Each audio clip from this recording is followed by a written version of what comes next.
Okay, so today what we're going to do is to replace the stock pickups with some Ironstone ones. I'll get them in the picture in a minute. So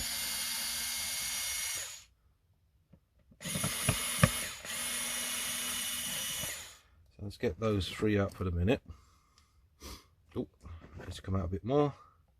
I've got my little pot up here that I'll put things in. There we go, 1, 2, 3. So that's the pick guard, sorry, the control panel rather. And we're going to use Tony's Ironstone pickups. So I've got a combination here, a set that I bought a while ago. I put them on the jazz bass pickup of my Fender Vintage Modified, and I have to say I realised that I made a mistake. I put the neck one on to the bridge. I didn't think that made any difference, but actually it does. I mean, the outputs are slightly different. I didn't worry about that. It's the spacing of these pole pieces, which actually worked out really well for the short scale, much better than the original, but that meant I had to play with the cavity. So we're going to check that out. Here's Tony's details. I hope that's okay to put it on the internet. I mean, he's on the internet. So he color codes them white and yeah, white is neck. So it says it there. I'm a bit colorblind, but it says it there. White is neck, yellow is bridge. Yep.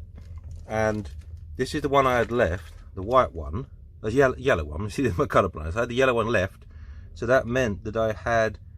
This is a bridge pickup. So what I'm going to do is pause the video, take these strings off. Because they're vintage tuners, they're much easier to take off. At one point I'll get a high mass bridge with the lift out tuners there, and I'll just offer them up for size and then we'll see how it looks.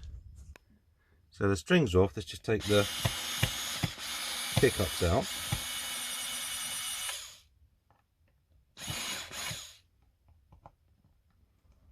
A bit closer.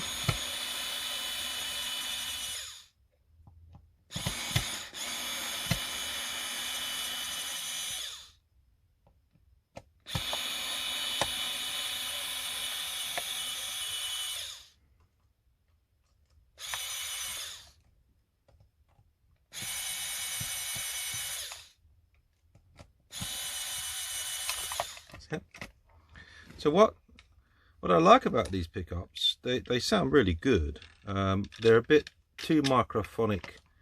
I noticed that when I first put them in, or first used it, they're ceramic, and they're really quite a nice tone for the ceramic, but I do like the Alnico, and Tony's pickups are Alnico, and they're really very reasonably priced. I think if you buy the whole set there, which also comes with a hum canceller, it's something like £67, that order of magnitude. You know, it's not a bad price. You pay more than that for one pickup, and they are pretty good pickups.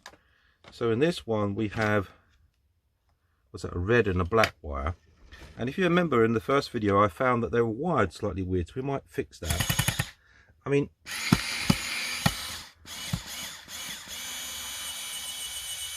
if you follow Bully the Kid, he has these really nice drop-in replacements from America, which you can't get in Britain. I've written to them and they've said, no, sorry, we can't do it. But I'll remember the name in a minute whilst I get on with this. And then I'd like to get that control panel in here, because these are no-name no-name pots.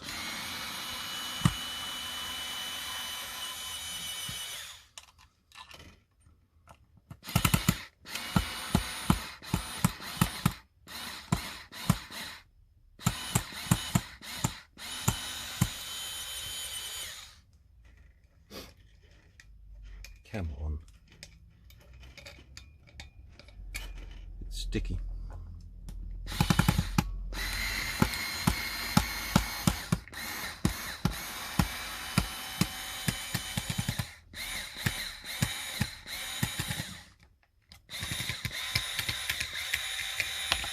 Let's see if Tony's screws are a bit better than these. Oh. Watch out that your springs stick to the bottom.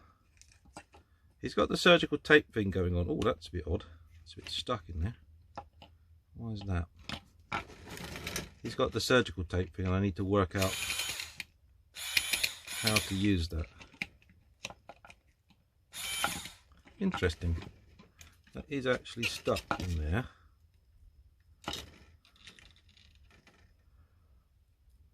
That's it.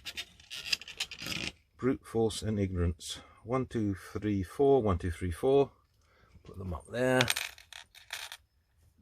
Okay. So that's got a yellow wire, and Tony was saying in his one, yellow is the bridge. So that's okay. So the first thing we're going to do is to take this cover off. Actually, we won't take the cover off. We'll check this way. Yeah, that's almost a perfect alignment. And then let's try and drop that in there. Okay, so proof positive. If you choose the right bloody pickup for the right hole, you know, no one wants to put things in the wrong hole. Now he does give us some screws here, that's rather nice, and springs. And some little bits of these are quite handy, so I think I might use those. I've seen some people say your pickup's got microphonic when this gets less spongy. So I think I'll put a sponge of that across there. Oh, that feels strangely sexual actually. It's a nice nice feeling. But I'll take that in there, put the pickup in. Same here. I think it should tape to the copper quite nicely, and then I'll sort out this wiring, because I seem to remember that the black wire from this red goes to the other pot for some reason. I mean, it shouldn't make any difference. It's just a ground, and if everything's at the same ground, it should be fine. But I just like it to be different.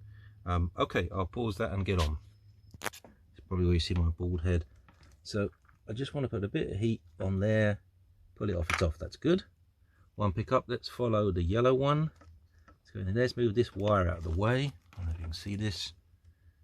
Get that in there like so. No, not quite. There. I'll put that back in there now. Normally I use this rather grubby electronics one, which you can see I need a new tip for.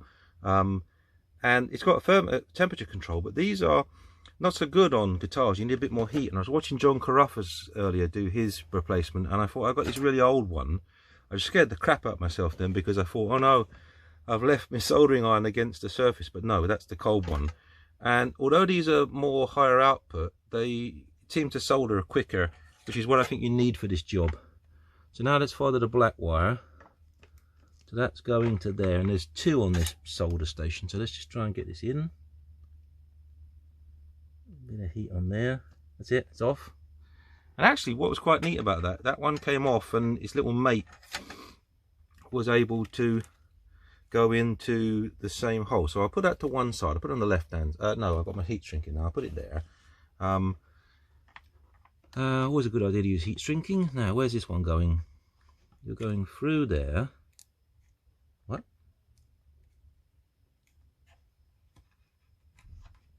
Ah, okay. I must have got the wire trapped slightly underneath the pick guard. Okay. A little bit of heat on there. You can do it. That's it. That's off. So we got those off. And when I put them back, what I'll do is I'll do the bit with the twisted lead. So I'll take my glass off, so I don't even know if I can see what I'm doing. So I'll do this sort of thing, yeah, to get the wires more neat. This is what military people do with wiring. If it's good enough for them, it's good enough for me. And I'll do that because I might not have to do it on Tony's. These might actually be already like this, twisted pair, but we'll check. But I'm just going to check the wiring on this, and I'll be back in a minute. So what I'm just doing here is just using the new screws to make the hole.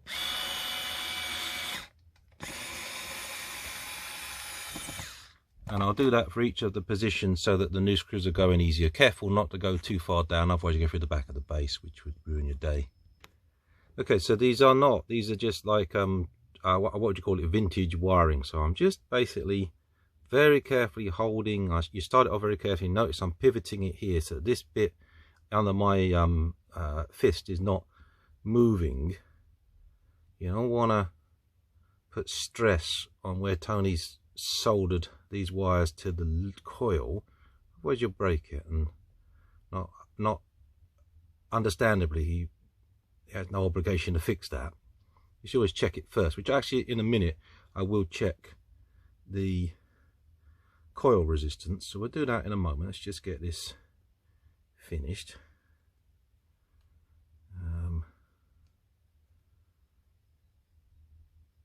That's about it. That's about it. What I'll do is I'll just take a bit of heat tubing like that'll probably fit. Just a little bit of that round there just to hold it together temporarily. Might make it easier to thread it through, don't know, but I'll put them on again in a minute. So let's just check the coil readings. I'll just pause and we'll check that. Okay, so we'll look at the original one. The red was the original white one. Oh, you can't quite see it, it's a bit like that. I think you can see that now. When I put, so out of situ, they go up a little bit. This is now 7.5, the old neck, which is quite beefy. And the old bridge was 8.5, roughly 8.45. Okay, so it's gone up a bit. When they were together, we were losing a little bit. Makes sense, I guess. Let's test the new neck. Touching 7 dead. So Tony's I mean, that's pretty precise. I like his gear. It's kind of precision. He's probably got a machine that, well, I don't know what he's got, but whatever he's got, it does good stuff. 6, 7, okay. And where's the rear one? Here. So the bridge is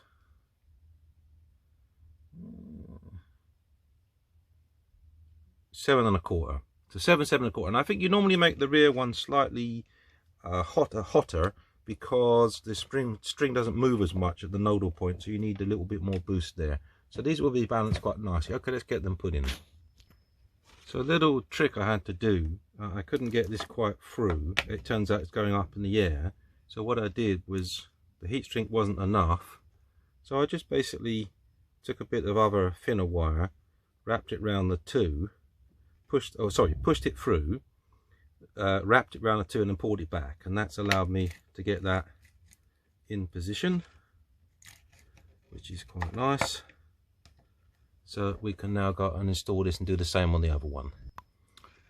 Okay, I don't really know if this is what you're supposed to do, but I've tended to put some of the surgical tape that come with it on the bottom of the spring, because one of the things with these designs is the pickup isn't attached to the body. Those are quite nice if they're attached to the pick guard, because you can do that trick of putting the springs on first, and when you lift the pick guard everything comes off. But this is supposed to be like a 75 model. They didn't do it that way.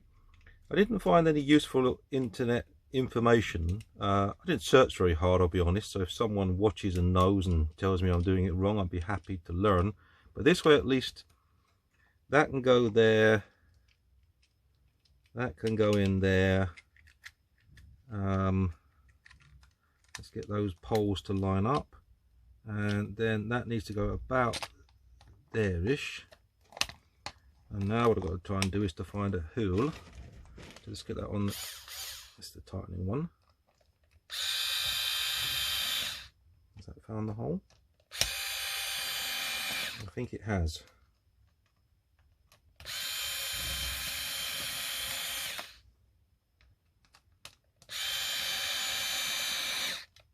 Let's just take that out. That one looks a little bit wonky.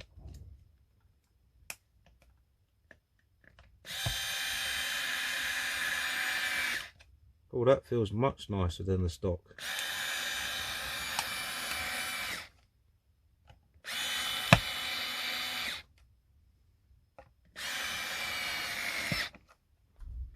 There's actually a spring about it.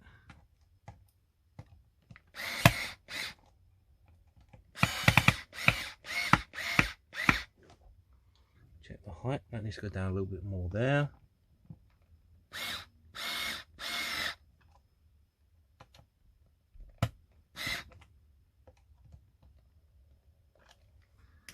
Yeah, that feels better, but obviously we'll check it for height when we come to do it. So I'll just do the same thing on the other one, that trick of putting the tape underneath the pickup. So I tape to the pickup on the basis that I wanted to come out with the pickup and not get stuck in the guitar. I don't know if that's right, but I don't see it makes that much difference. Oh, to have fingernails. That's not supposed to take that much effort to take off, but I'll get on with that and we'll see how we get on. Okay, so we're just going to check the meter again because we've gone through a pretty strenuous process of getting them through, and we could have broken something and it'd be our fault, but you know, no sense. Let's get that so you can see it. No sense installing something that don't work. Yep, we got 7 and a bit. What was this, 7 1/4, wasn't it? That order of magnitude. Yeah, so we haven't broken it, that's good. As you may know from watching other videos, I'm a bit brute force. So let's go and solder this in. I've got to just tin the bit. So okay, I'm not sure what we're going to see of this bit, but we're just, there's a bit of tin. Tony's already put that on there. Oh, wait a minute. Wait a cotton picking minute. Let's get a little bit of the heat shrinking tube. Slightly bigger than that. I want a bigger one than that. That's what she said. We use the red ones. So where's my snippers gone? Use my teeth. There they are. So we'll put a red one over the end of the yellow. Get it out of the way. That's tinned. Let's just flow that. No, out of the way. Soldering is one of those things you either do it or you can't, and I can't, but that's it, I think. That's it. I learned from John Carruthers today. Get a hot iron. It won't tin that one, so let's just get that out of the way. Take one loop out.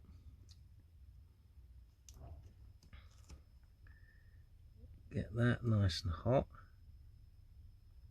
Come on. Pots always struggle because they're amazing at moving heat. That's probably some of the best soldering I've ever done. I've just gone back to my old automotive one. For all these years I was a bit of an idiot using my electronics ones, which are great if you're doing fine work, but a guitar predates VLSI and all that stuff, yeah, and you really don't want to be dicking around with something so delicate. Okay, so I've got the heat shrink out of the way. Yeah, put that like that. Come on, no, you can't do it. Get in the hole. That's it. That seems to have stuck. Yeah, watch John Carruthers' videos. They're really good. He knows what he's doing. I don't, guys. I had to edit that off camera because I'm such a terrible solderer. Let's see if we can get some volume out of this thing. Take it firstly directly into the amp. Turn the amp on. Making a noise. Let's plug that in there. Okay, so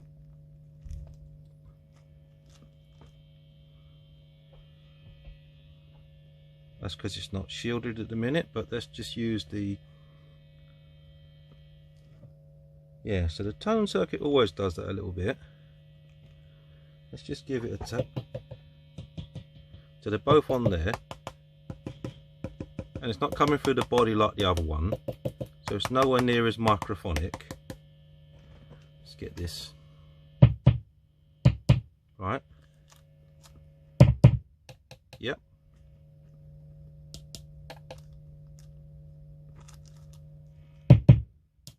Okay, so we've wired it in properly at the very least. What we're going to do now, because we're underneath all the fluorescent lights even in the garage, and we'll put this thing back on, see if we can't quieten it down a little bit.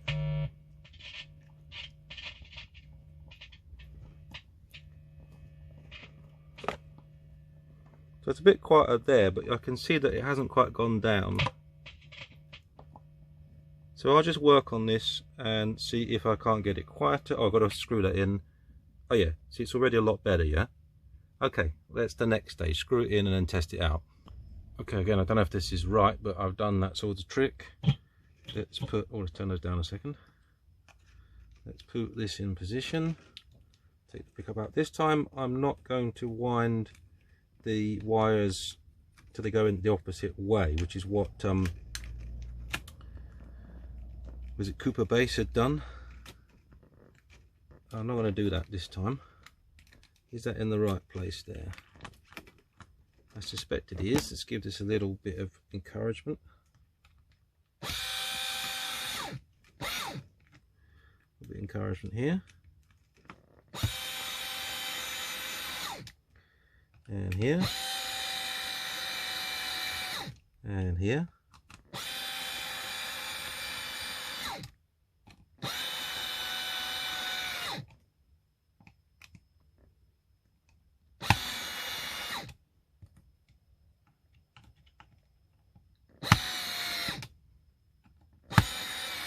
Okay, so we just got to string this up.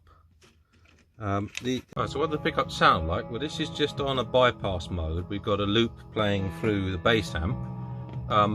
If we move quite close to the amp, there is a buzz, but obviously it depends on the orientation, but much less than before.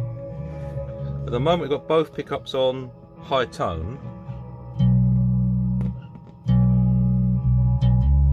So let's just put the front pickup, the neck pickup.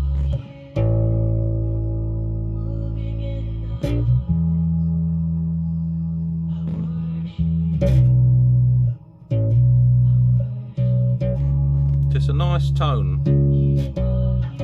So let's put the neck bridge. Bridge is nice.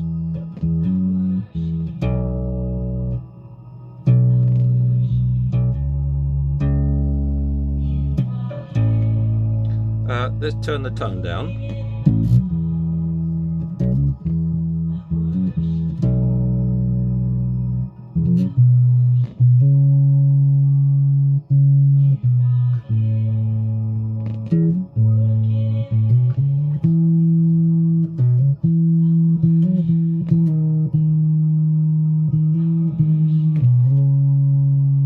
So now, putting them both up with no tone.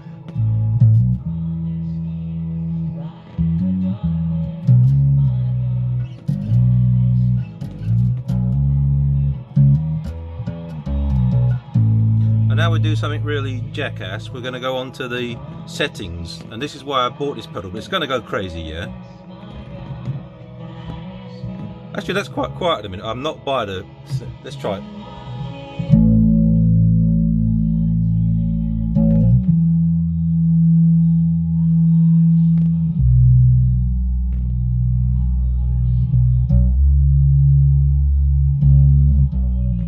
It's a lovely tone.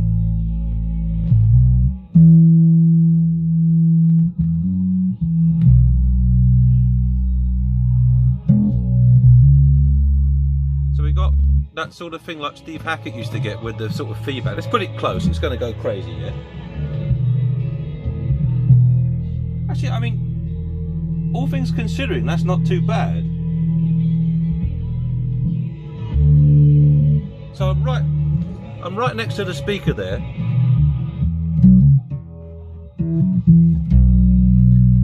Wait a minute, I had the tone down. Let's turn the tone up, yeah?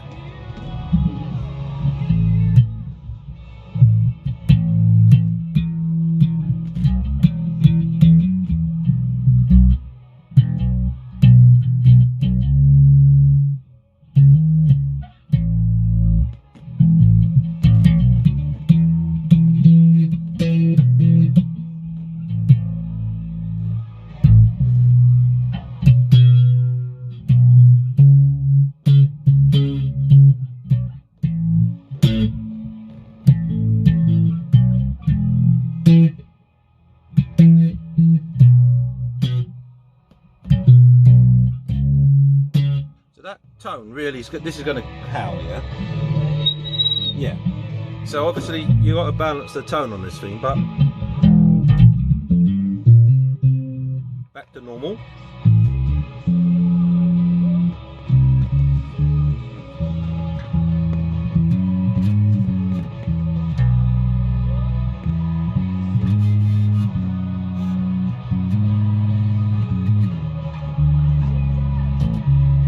So I really thank, let's just turn it off a second. I really thank Ironstone. These pickups are great. I already knew they would be. I'll probably have to adjust that one down a little bit, but I'm going to enjoy playing this. I don't get too close to the amp. Nothing too wrong with the original pickups. They were nice output, but the Alnicos have got that little bit extra to them. I really like them, and hopefully if you trial them, they're really not that expensive. They were quite easy to fit. I've done it over a couple of hours because I'm a bit of a jackass. Took a while to get the iron hot, but yeah, have fun and enjoy.